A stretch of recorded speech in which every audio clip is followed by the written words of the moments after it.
"Sir, you're creating a public disturbance. I told you to stay on the sidewalk," the young officer yelled, his voice tight with adrenaline, just before the crackle and hiss of the taser. Sam Bell, 78, blind and disoriented, cried out as the barbs hit, collapsing onto the crosswalk, his white cane clattering beside him. He'd just been trying to cross with the light, his old service dog Guide, whining in distress beside him. 7 minutes later, as paramedics attended to Sam, the wail of sirens was drowned out by a deeper, more ominous rumble. The intersection was suddenly decisively filled with olive-drab military vehicles. If you believe those who've sacrificed sight for service deserve our utmost protection, not pain. Type honor below. Sam Bell, navigated his world by sound, touch, and the unwavering loyalty of Guide, his aging but still astute black Labrador service dog. Sam had lost his sight decades ago, not in a blaze of glory, but from a rare, aggressive infection contracted while serving in a remote, disease-ridden jungle during a forgotten conflict. The Army had done its best, but the damage was irreversible. He'd learned to live with the darkness, his other senses sharpening, his reliance on Guide becoming absolute.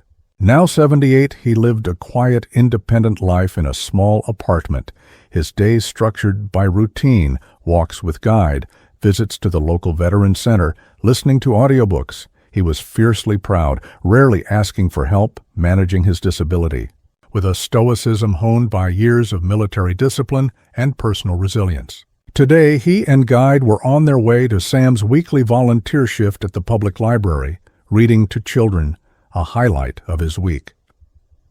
They approached the busy intersection of Elm and 3rd, a notoriously difficult crossing even for the sighted due to fast-turning traffic and short pedestrian signals. Sam waited patiently for the audible pedestrian signal, Guide sitting calmly at his side.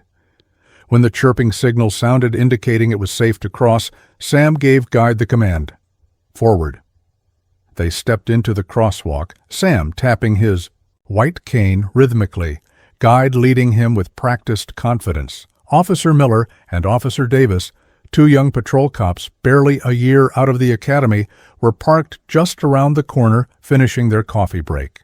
They were bored, restless, perhaps looking for a bit of excitement to break the monotony of their shift. They saw Sam and Guide about halfway across the intersection.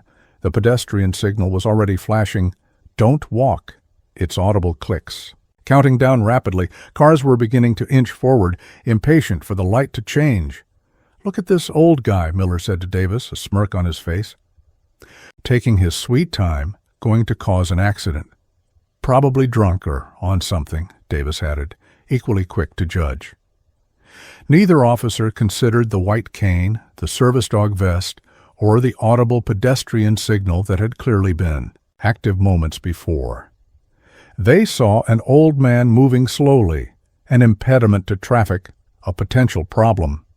Miller hit the siren briefly, a short, sharp yelp, then used his cruiser's PA system. "Hey, you in the crosswalk! Get a move on! Lights changing!" Sam, disoriented by the sudden blaring sound from an unexpected direction, faltered. He couldn't pinpoint where the voice was coming from. Guide, startled, stopped, looking around nervously. "I said move it!" Miller boomed again over the PA. "Are you deaf and blind?" Cars were now honking. Sam, confused and increasingly anxious, tried to urge Guide forward, but the dog was now hesitant, sensing danger. Sam tapped his cane more rapidly, trying to reorient himself, his heart beginning to pound. He was directly in the path of oncoming traffic as the main traffic light turned green. "He's not complying," Davis said to Miller, reaching for his radio to call it in as a pedestrian obstructing traffic. "Looks like he's resisting."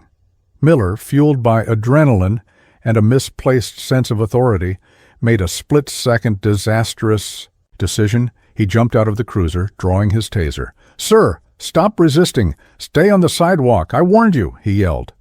Though Sam was clearly in the middle of the street, disoriented, not resisting anything, Sam heard the shouting, felt The vibrations of the approaching cars, the panicked pull on Guide's harness as the dog tried to move him out of danger. He was utterly confused, his carefully constructed world of sound and routine shattered by the aggressive, unseen commands. "I'm trying. I'm blind," he managed to call out, his voice thin with fear. But Officer Miller was already advancing. Taser aimed. "Last chance. Get out of the road!"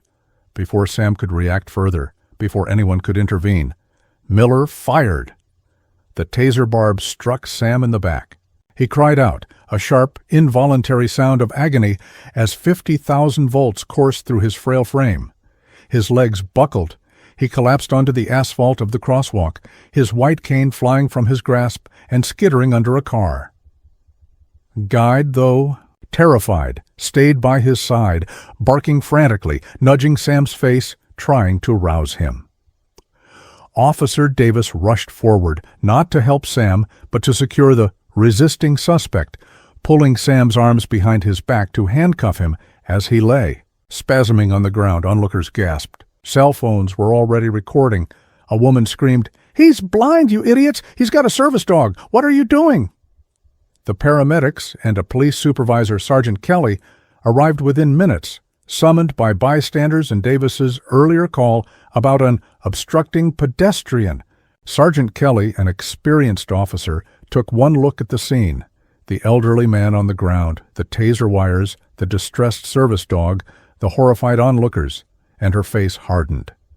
She immediately ordered the handcuffs removed and began administering first aid while calling for an ambulance. "What in God's name happened here, Miller?" she demanded, her voice like ice. Miller, now looking less confident, stammered about non-compliance and public safety. Davis looked pale and shaken. As the paramedics began attending to Sam, who was groggy and in considerable pain, a series of urgent, discreet phone calls were being made by witnesses. One was from a retired Army colonel who happened to be having coffee at a nearby cafe and saw the whole incident unfold. He knew exactly who to call when a veteran, especially a blind one, was mistreated. He dialed a number that bypassed usual channels, a direct line to a liaison at the Regional Joint Military Command. 7 minutes, that's how long it took from the moment Sam Bell collapsed on the crosswalk to the moment the familiar urban soundscape of Elm and 3rd was fundamentally altered. First came the distant, then rapidly approaching, distinctive rumble of heavy diesel engines, not the high whine of police cruisers or ambulances, but something deeper, more resonant, more powerful. Then the lead vehicle appeared, an olive-drab Humvee, its lights flashing. Not with civilian urgency, but with military precision. It didn't slow for the existing police perimeter. It drove right through it, forcing surprised officers to scramble out of its way. It stopped, angling itself to block one entire approach to the intersection. Immediately behind it, another Humvee did the same on the opposite side. Then a larger, troop-carrying LMTV light-medium tactical vehicle rumbled into position, effectively sealing off the third approach. Within 60 seconds, the entire busy intersection was under an impromptu, unofficial military lockdown. Soldiers in combat fatigues, carrying sidearms, disembarked from the vehicles, taking up calm, observant positions, not aggressively, but with an air of absolute, unshakable control. They didn't interfere with the paramedics attending to Sam, but their presence was a powerful, silent statement.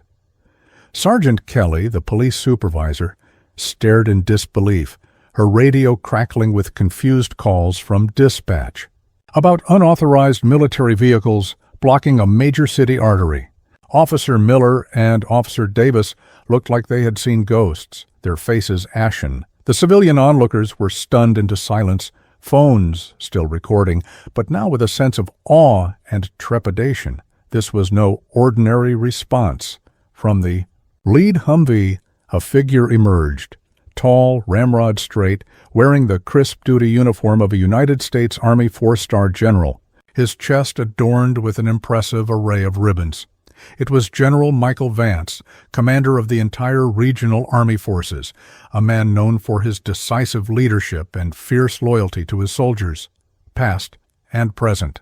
He had been at the nearby military base for a staff meeting when the urgent call about Sam Bell, a name he knew well from Veterans Honor, Rolls, and Disability Advocacy reports, had come through.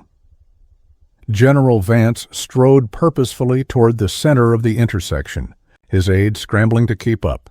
He ignored the police officers, his gaze fixed on the scene where Sam Bell was being carefully lifted onto a stretcher, guide whining softly beside him, held gently by a sympathetic paramedic. The general reached Sergeant Kelly.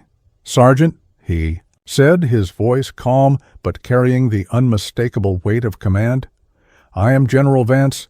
What is the status of Sergeant Samuel Bell?"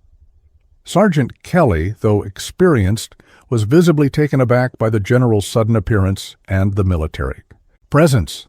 "General, sir, Mr. Bell is stable, conscious. He appears to have been tased by one of my officers during a pedestrian stop. Paramedics are transporting him to City General for evaluation." The general's eyes, like chips of ice, flickered towards Officer Miller and Officer Davis, who were standing stiffly, looking terrified. "Tased," General Vance repeated, the word flat, devoid of inflection, yet heavy with unspoken condemnation. "For what offense, Sergeant, did your officers deem it necessary to use a taser on an unarmed 78-year-old blind man attempting to cross the street with his service dog?" Sergeant Kelly, to her credit, didn't try to prevaricate. "Sir, the initial report was pedestrian obstructing traffic, resisting instruction. However, based on witness statements and the obvious presence of Mr. Bell's white cane and service animal, it appears a catastrophic error in judgment may have occurred." "An error in judgment," General Vance echoed, his voice still dangerously quiet. He then looked directly at Miller and Davis. "Officers, did either of you identify yourselves clearly before engaging Mr. Bell? Did you ascertain his disability? Did you offer assistance, as per both police protocol and common human decency, when you saw an elderly blind individual apparently disoriented in a busy intersection?" Miller stammered. "Sir, he wasn't responding to commands. He seemed agitated." "Agitated?" The general cut him off. "Perhaps because he was blind, confused by your blaring PA system, and in danger of being run over moments before one of you shot him with 50,000 volts. He took a step closer. Sergeant Samuel Bell lost his sight serving this country in a place most people couldn't find on a map. He has navigated this city independently for decades with his service dog. What he encountered today was not a public disturbance. It was a failure of observation, a failure of training, a failure of empathy, and a gross abuse of authority." His voice hardened. "Your actions, officers, have not only harmed a decorated veteran, they have brought profound discredit upon your department and endangered the public trust."